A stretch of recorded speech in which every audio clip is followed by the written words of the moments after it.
नमस्कार, मी doctor Nitin Mane, sunshine hospital कोडोलीमधून.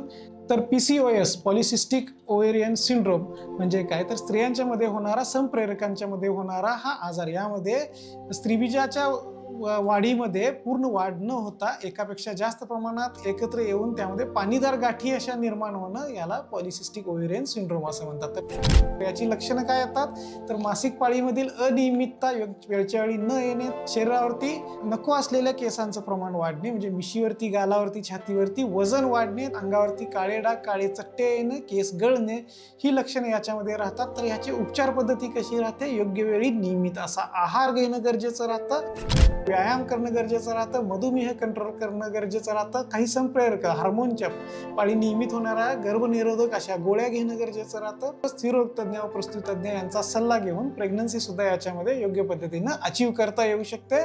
तर याच्यासाठी नक्कीच तुमच्या डॉक्टरांचं मार्गदर्शन घ्या. धन्यवाद.